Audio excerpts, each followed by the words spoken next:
Where is the biblical land of Ophir, where King Solomon acquired his resources to build the temple? No, it's not about gold, but the restoration of history and prophecy, which is of vital importance in these days. The following map is a very shortened recap of our Solomon's Gold series, in which we prove the Philippines is ancient Ophir and the Garden of Eden through hundreds of scriptures with historical, geographic, scientific, and linguistic support. And if you are looking for evidence, it is overwhelming, and it is found in that series of about 20 videos, not here. A difficult task indeed, but we have systematically, overwhelmingly proven all roads lead to the modern Philippines, and no other land fits. Here is that story in brief.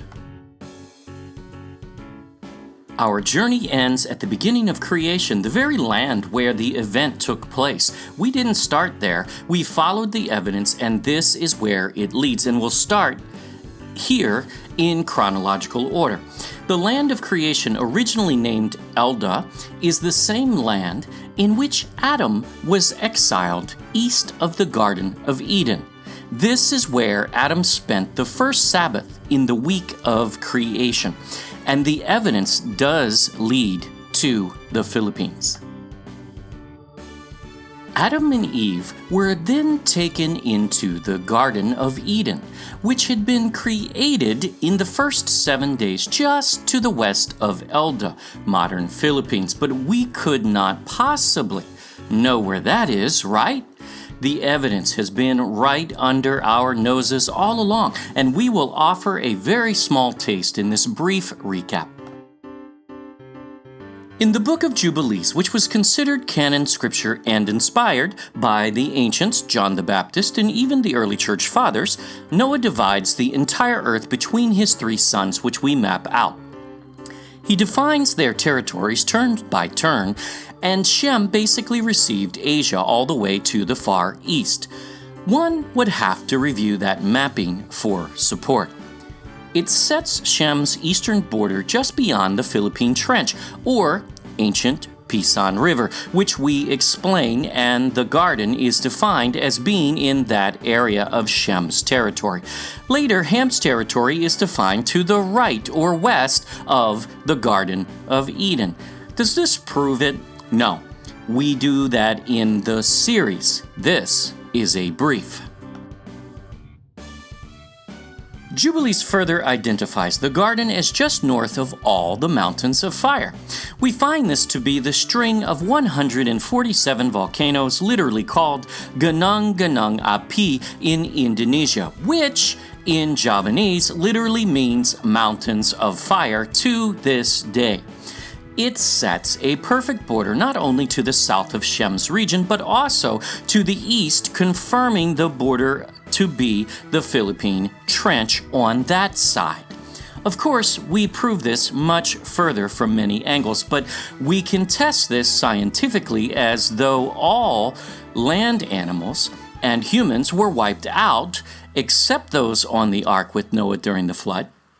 Sea creatures were not. So, find the most diverse marine population on Earth, and you find the region of the land of creation and the Garden of Eden. And the center of marine biodiversity on Earth is actually in the heart of the Philippines. The Sulu-Sulawesi Seascape is the center of the Earth's marine biodiversity, according to conservation.org and numerous marine biologists today. Yes, even more diverse than the Great Barrier Reef. This is evidence for creation, not finding human bones. Adam and Eve sinned, and they were exiled from the Garden of Eden to the land east of it, back to Elda, the land of their creation. He tilled the ground from whence he came, and Jubilees demonstrates that is a literal reference. It is then that Adam gave his wife her name, which was not actually Eve, that's a transliteration, but in Hebrew, Havah. He then renamed the land Havilah, which varies Havah to match Eve's curse from the garden, as it means one who suffers pain that brings forth. The Bible is brilliant because it defines this land by its resources, and it still holds true and identifiable to this day. There is gold, and the gold of that land is good, abundant. The Philippines has been mining gold since at least 1000 BC, yet still has the second largest gold reserves in the ground of any country. It is the number one gold region in all of history, indisputably. Bdellium is pearl, not resin, as the Israelites ate manna of its color, and the largest pearls on earth come from the Philippines. Not only is it known as the Pearl of the Orient, but the largest to date is 75 pounds or 34 kilos and estimated at about 3,000 years old. Yes, also 1000 BC. Odd. And you can add to that the second largest, third, fourth, fifth, and so on, as there is no close second to this land in pearl. The final resource criteria is the onyx stone, not the jewel, but that used as a building material similar to marble. The strongest onyx and marble on earth, yes, stronger than that of Italy, is actually found in Romblon, Philippines, even today, and it is abundant. It doesn't just have all three resources, but the Philippines, the Pearl of the Orient, is number one in all three categories, and no other land can compare. And we also locate the Pisan River and the rivers from Eden, further proving this out, and it does surround this whole land of the Philippines.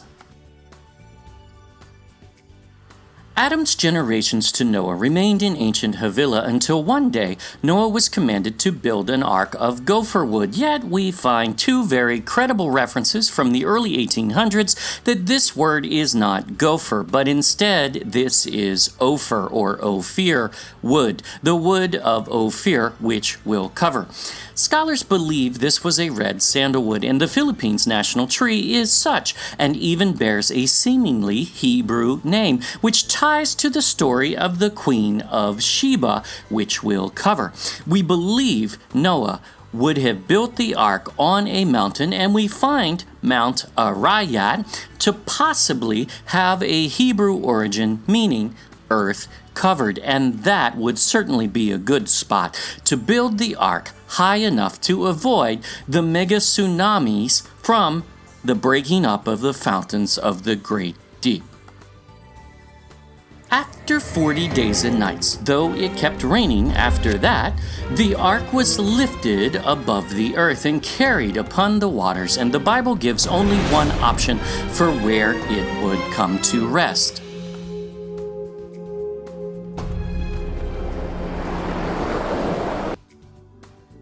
The ark landed at Flood Peak when it was 15 cubits above the tallest mountain on earth, and this is the only mountain on which it could have landed on that day, as the ark was about 15 cubits below the water level and 15 above. The only mountain on which it could have landed at those biblical measurements is Mount Everest, the tallest in the Himalayas. In time, Scripture says Noah's descendants migrated from the east into the plains of Shinar, modern Iraq. So, any mountain not east of Shinar is ruled out as an option, and any mountain shorter than Everest, which happens to be exactly due east of Shinar, is also ruled out biblically. Also, the name Mountains of Ararat, where the ark rested, means highest land, and the one standalone mountain in Turkey, which is 12,000 feet too short, fits none of the biblical descriptions whatsoever, but serves to further stretch the cover-up of history erroneously. And Noah's son Shem had Arphaxad, who was given two regions, Israel, which was stolen by Ham's son Canaan, and Iran, where they lived initially from Shem's territory of Asia. From him came Eber, father of the Hebrews, and after the Tower of Babel, his 2 sons split up, departing from their land in Mesha, or Mashhad, Iran, on what became known as the Silk Road later, and they migrated. Peleg's lineage, the Israelites, ended up in Israel eventually. But Genesis 10 tells us exactly where Joktan and his sons went east, not west, to Sephar, the Mount of the East. Sephar is a Hebrew name for the tree of life, and the Mount of the East is a holy mountain of Yahuah God, both found in the Garden of Eden, also in the east. Oh, and among Joktan's sons was Ophir, Sheba, and Havilah. They were headed to the land of the Garden of Eden and creation, and they found it. No, they could not enter the garden, but the land above it where Adam and Eve lived, and Noah built the ark. The unique thing about Ophir is he is the only Ophir mentioned in Scripture, yet there are multiple Shebas and Havilahs, so every time you see those 2 names, you must ask which one. But with Ophir, there is only one, and when those brothers are mentioned with Ophir, we know to which family they refer. Around 1000 BC, King Solomon builds a brand new port and navy on the Red Sea to go to these 3 specific lands, and the Bible provides the resources with which his navy returned. First was gold and silver, and we already know Ophir, Philippines, has been mining since 1000 BC, and number 1 in gold in history and likely silver. Many are thrown by this, though. Ivory has been abundant in the Philippines as far back as history goes, and the bones of rhinos from very ancient times have been found, as well as the presence of elephants mentioned by Pigafetta, the historian who traveled with Magellan. Whether traded with its neighbors or native, either way, ivory was abundant in the Philippines. The Hebrew word for apes in this passage is actually a reference to small monkeys, not the large apes you may think of, which would be almost impossible to handle in that age. And the smallest primates on earth are found there, as the Tarshish of Tarshish, whose name seems to be no coincidence. The Palawan peacock is also native to the Philippines, and Pigafetta mentions seeing them in the 1500s as well. Then there's almug wood, which no one seems to know what it is, yet Solomon was returning to the land of creation where Noah built the ark, and likely that same red sandalwood he used was used in the temple for obvious reason. And again, it ties to the Queen of Sheba, which we connect. So, the Philippines is 7 for 7 on the resource list, not one missing. And the other lands who make such claims cannot produce all 7 resources, nor do they fit the rest of this criteria, as only the Philippines does. And we said this case is overwhelming indeed.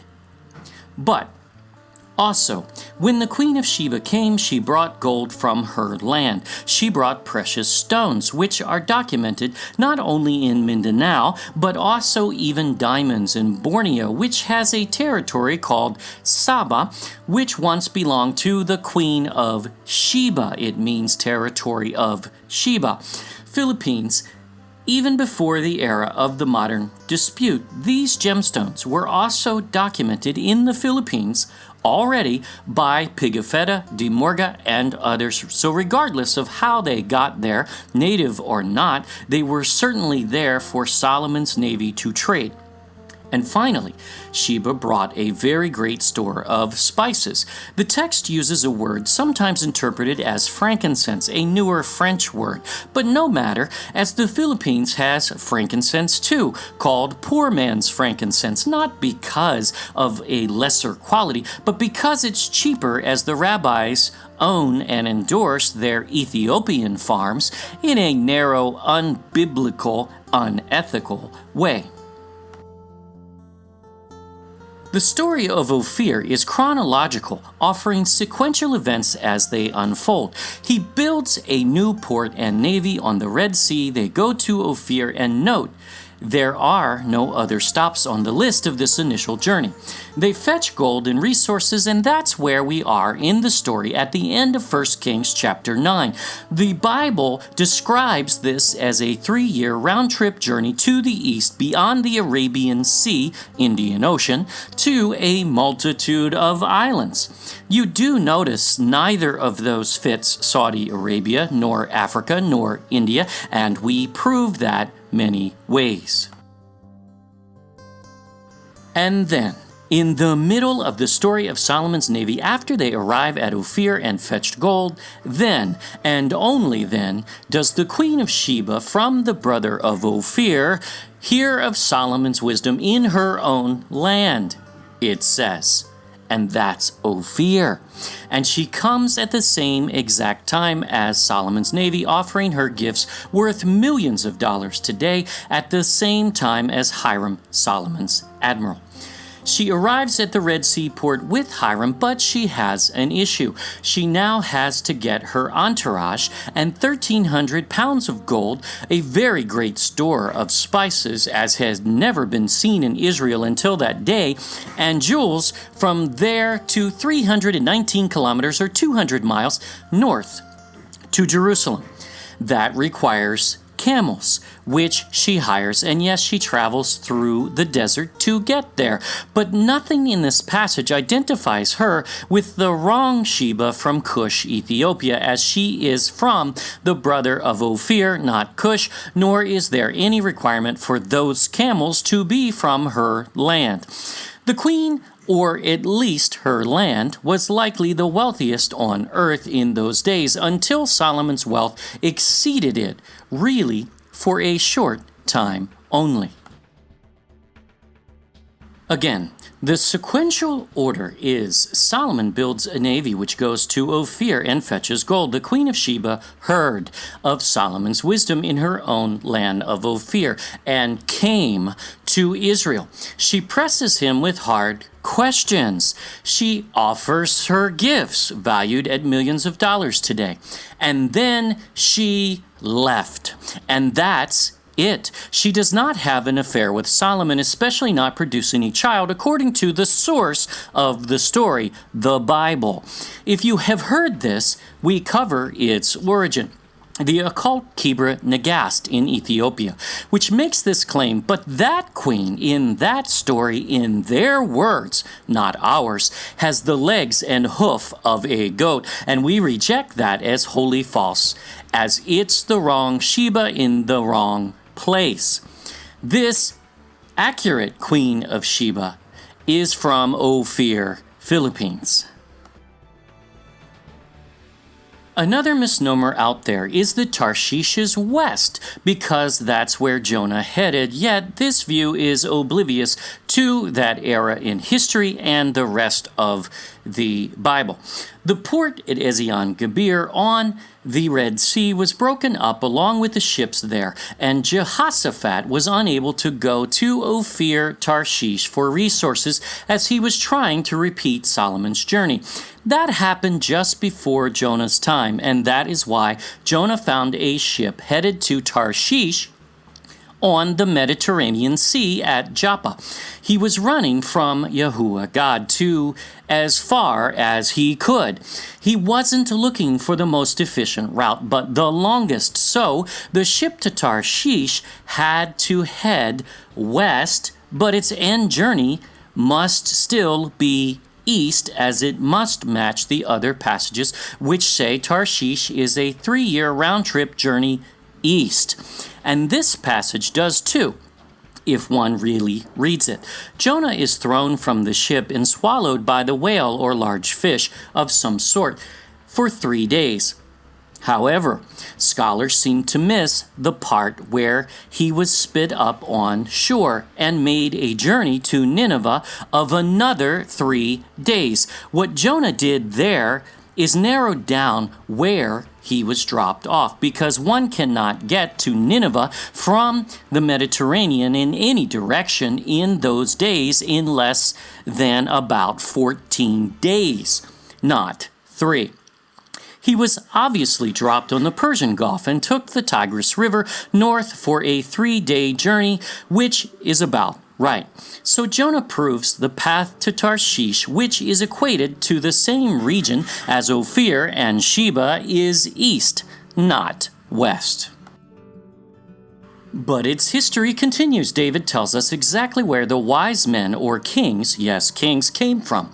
And it wasn't the occult Babylon, nor Yemen, nor Ethiopia again, according to Scripture. David's prophecy in Psalm 72 says the kings of Tarshish, the isles, Ophir, Sheba, and Seba, territory of Sheba, would bring gifts to the Messiah after his birth. This is David's son.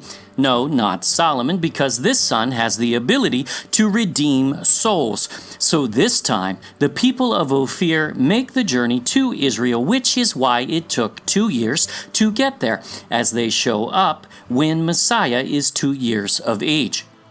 However, the port on the Red Sea is still broken up at this point, so they have to take the same route as Jonah around Africa, into the Mediterranean Sea most likely. Yes, we additionally prove that the Philippines has both frankincense and myrrh, and most biblical spices for that matter. And just as the Queen of Sheba, the wise men heard from the angel who appeared in the sky in their own land. They came to worship Messiah with offerings of very great value. They offer their gifts and they leave. What does this say of those who supposedly brought the message of Jesus to the Philippines? Well, we deal with that too. But the incredibly abundant proof is that the Philippines was not speculated or guessed to be Ophir in history. It is recorded as being called such many times over. Debate is on record too, and it failed then and it fails now. In 1609, Antonio de Morga wrote that they, Ophirians, already possess in jewels and gold ingots handed down from antiquity and inherited from their ancestors. This is considerable, for he must be poor and wretched who has no gold chains, calambigas, and earrings.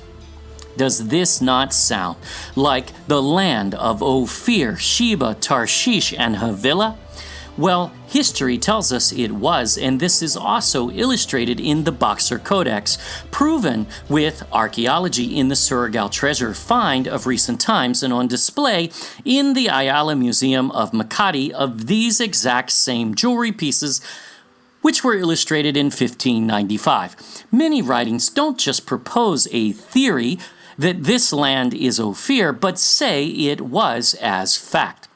And even the natives called it Ophir, and Tarshish and Sheba was and is Cebu, a direct Hebrew variant of the word Sheba, with Saba, the disputed territory, being the property of Sheba by its definition in its Hebrew origin, because no one seems to know its origin. Well, we do.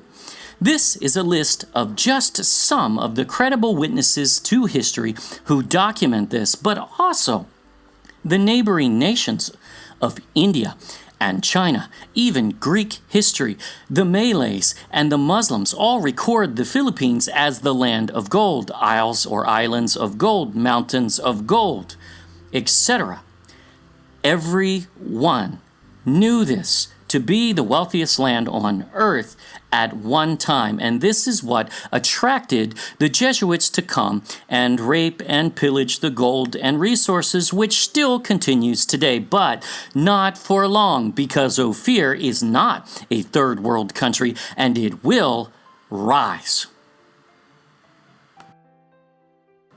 Messiah said, "The queen of the south shall rise in judgment with this generation and condemn it." And we are seeing signs of this already today. Cebu is still known as the queen of the south today, and its name is a derivative of the Hebrew word Sheba indeed. Isaiah says, "The isles shall wait for me, and the ships of Tarshish will bring Israel's sons and daughters from afar." This has not happened yet, nor has any regathering of the lost tribes of Israel occurred, and we deal with that in our series next. From the ends of the earth. Some think this series is about gold, but we could care less about gold. This is about restoring the history and prophecy of the most significant land on earth and a deserving people. Even in recent times, the Philippines has had one of the world's fastest growing economies, and new resource discoveries abound. Here are a few. Even more gold and silver has been found. Deepwater oil fields have been found.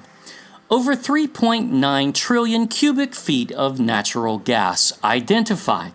The world's biggest palladium reserve found. Even platinum found. But these are merely physical resources. The most important find is that of a people rediscovering its rich and valuable history and heritage and restoring its purpose in prophecy. And this is happening right now. As the Philippines and the world begins to learn that the modern Philippines is Ophir, land of Solomon's gold and resources used to build the temple, the land of the Queen of Sheba, the wealthiest woman in all of history. Tarshish, the mariner son of Javan, equated to the same region and resources as Ophir and Sheba. The land of the Garden of Eden and creation, Elda, even seen in common names like Imelda today. And Havilah, the land of Adam and Eve and their generations all the way up until the flood. And all of these names are not only documented and located from biblical sources, but history agrees.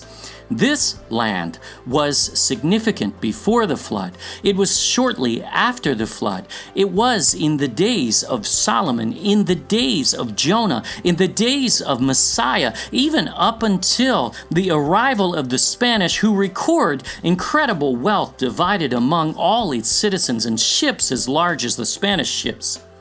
And most especially, it will be in the fulfillment of prophecy in the coming days, and it is rising even now.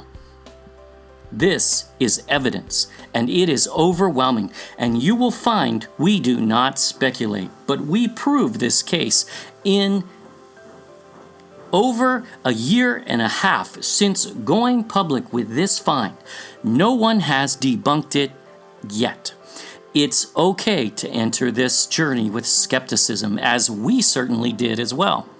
We challenge you to watch, test, even try to prove it wrong, and if you agree, apply this newfound knowledge, which is really not new at all. And many witnesses confirm what we are just now finding out, restoring an ancient truth, which many knew all the way up until the 1800s or so, when it was lost, at least.